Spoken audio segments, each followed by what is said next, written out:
What is a fashion conspiracy theory? I'm so glad you asked. Birkins don't actually exist. Have you seen one in real life? Oh, sure, CNN, trustworthy CNN. Everything is made in China. Everything. Jonathan Anderson is actually 4 people, and one of them is an 11-year-old with exceptional taste. Giorgio Armani has been dead. They've all been replacements. It's not him, don't you see? We can't include that. We cannot include that. Why not? Okay, you're silencing me. Kiss boots are made of bugs. It's all bugs. Vogue hasn't existed since 1987. It's actually just a pyramid scheme with interns now. The Vogue runway app has been open source since 2011. How is no one seeing? You're all asleep. Okay, wait, a real one that actually did exist for a long time in the early 2000s was that Martin Margiela is a character that was made up and that actually the person behind it is a woman. If you've ever wondered why you haven't seen anything by ERD in person, it's because the brand is made up. They made it up. It's not real. One conspiracy theory is that the conservative guy, that guy that's a dickhead that runs Home Depot is actually, he's Helmut Lang. It is. It's him. I saw him. You don't have to believe it because your eyes are still closed. Dude, how do the conspiracy accounts do this? This is hard. Hopefully that has satiated your desire for conspiracies. Is it possible, bringing it way back down, is it possible to intern remotely in fashion? It is not. Unfortunately, a huge part of this is that you gotta show up. You gotta go be there in person. I know, and I fucking hate having to say that out loud publicly because it's like, but there's so many people that are gonna get just their souls crushed by hearing that. I want you to be able to point yourself in the direction of where you want to go. And even if it is not possible, I want you to at least know this is what I got to do to get there. And there is no way, if you live in Utah, if you live in Madagascar, if you live in the beautiful location of Bali, I don't know if you want to leave Bali all that much, to be honest, but if that's where you live, it is going to be really hard for you to get a career in fashion by staying in those remote places. You have to go to New York, Paris, London, Tokyo, Milan. That's pretty much it. You know, if it's oh, I'm going to move to Atlanta to be a fashion designer. I'm going to move to Chicago to be a fashion designer. I'm going to move to what's another really big American city, Miami, to be a fashion designer. There is nothing there. You can ask all the locals of those cities that grew up there.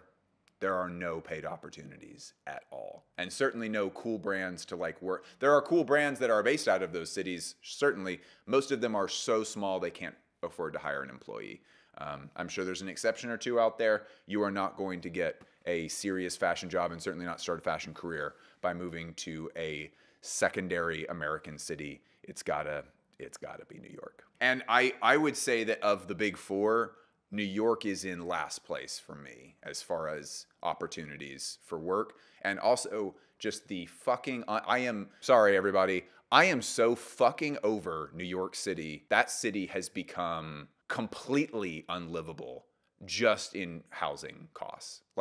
The idea of going and living there and paying that much money to just be in a location makes me want to throw up. The level of overpricedness and New York's unwillingness to do anything about that overpricedness just grosses me out. Would you ever think of coming to London for Fashion Week? I think we would love to come to London for Fashion Week. We can't afford to.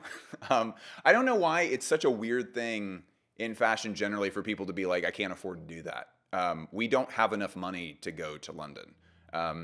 We're really lucky to be able to cover Paris, and I'm honored that I get to do that for everybody. It's so cool. We don't have any magical source of funding that just allows us to do just any and everything. So yeah, if you like the stuff we do, gotta support it. Otherwise, it can't really keep happening. Craziest headpiece that is still wearable on a daily basis. So I am not an expert on headpieces because genetically I am going to go bald. You see how high up the hairline is? It's creeping up there. I'm part of the genetic few. I'm part of, according to my doctor, I am part of the genetic 2% of men that can kinda regrow their hair. They put big old air quotes around the regrowing of hair. My hairline used to be a little bit farther back than that, and then we got some vellus hairs in, and now I have regrown some of these. Some of these would not be there.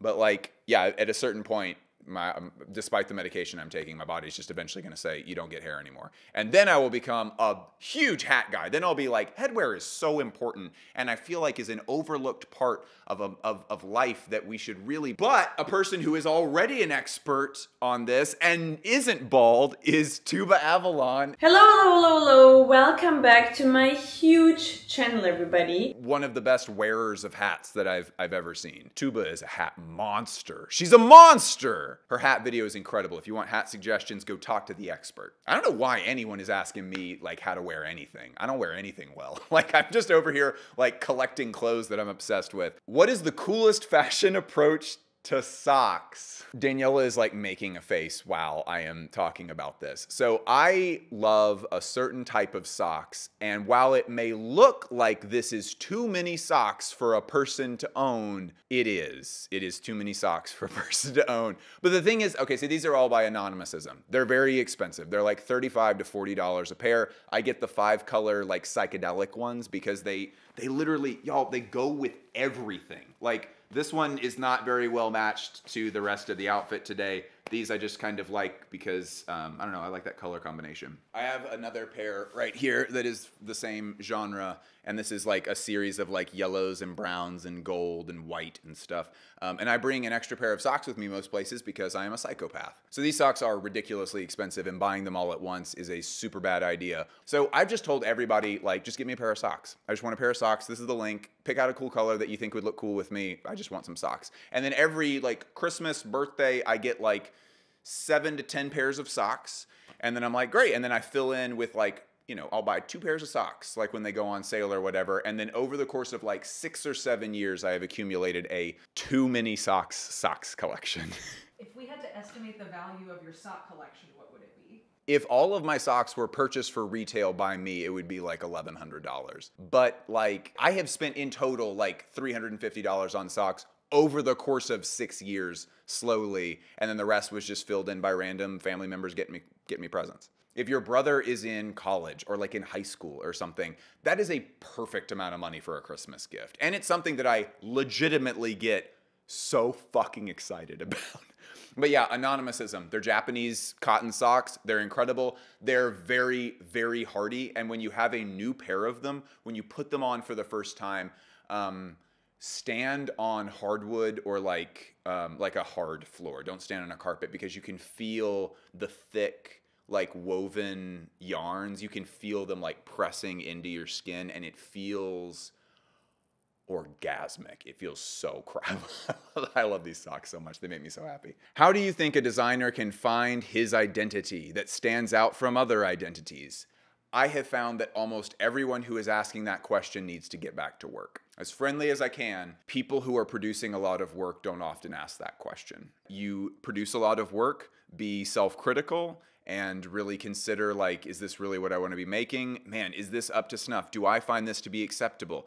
Man, if I was asked to just make a plain pair of pants and a plain jacket that fits someone perfectly, could I do that? These are the kinds of questions that will help you find your voice, not, oh my gosh, how am I going to find my voice? I know that sounds counterintuitive, but the answer really is just go keep working. What is a comprehensive book talking about Rei Kawakubo and her 5-ish designers that she blew up? She blew up designers? Okay, new conspiracy theory. There is no book that talks about, you're talking about like Kei Ninomiya and Jinya Watanabe and Chitose Abe. There is no book about that. There is an incredible book by Andrew Bolton, who is one of the best fashion writers currently living, that is about the exhibit that he curated for the Metropolitan Museum of Art's Costume Institute, just the Met Gala, that was about Rei Kawakubo, called The Art of the In-Between. That is one of the best fashion books that has ever been released ever by anyone. One time I got to thank Andrew Bolton in person for writing that book, and I was like, hey man, thank you so much for taking fashion writing seriously. I've gotten a lot of benefit from your work. And he looked like I was about to ask him to borrow money. I don't think Andrew Bolton is down with the like interacting with strangers thing, which is totally fine. I think I scared him. Sorry for scaring you, Andrew. The thing that makes a lot of fashion books really difficult to write, and the reason there aren't like a ton of new fashion books, is because the rights to the images is really expensive. You may be shocked to learn that fashion people are quite visual, and so we like making picture books and like what people call coffee table books, which I call academic research materials. What a sad, weird life I live. I'm in the back of Home Goods in the academic resources section. No, it just costs a ton of money to get the rights to those images, and so no one can write. Like, people get shot down all the time for fashion book ideas because they were like, their publishers just like, there's no way we can pay for all those photographs, so we're just not going to. So most of the ones that get made by the company that owns those images to begin with. But even then, they often don't want to do them because it's like, oh my gosh, we have to go back and we have to pay the rights to the models again. And like, there is not a book that talks about Katie and Mia at all, which is a shame. There is no book that I have ever seen that talks about Junya. Maybe Andrew Bolton's other book, like The Super Modern Wardrobe, might talk about Junya at some point. But yeah, it's just really hard to find things about like designers that you are excited about right now. It's really difficult to find published book materials about them, I am sorry to say.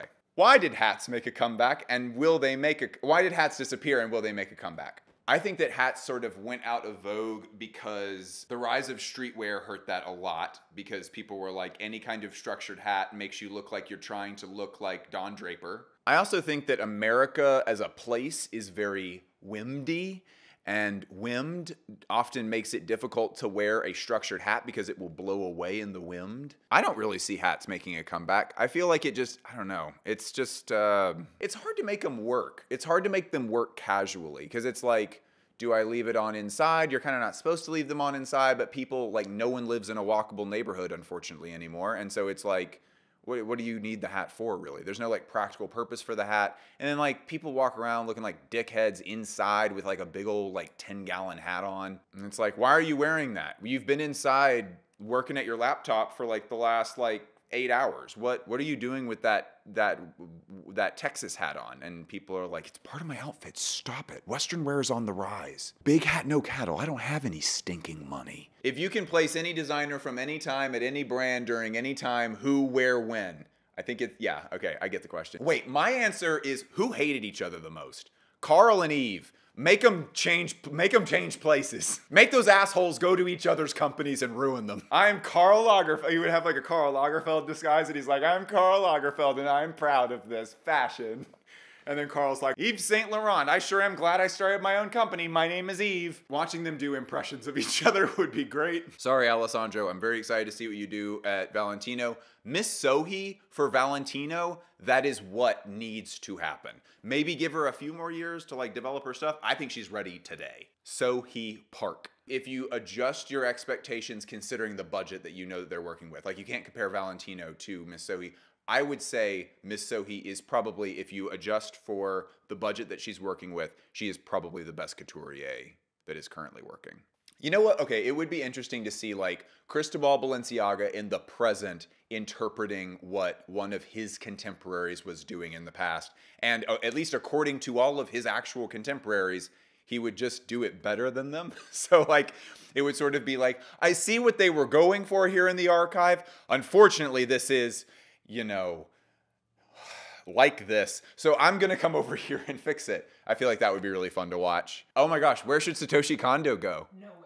He should stay right there. Yeah, Satoshi Kondo for Issei. That is the truth. I think we done.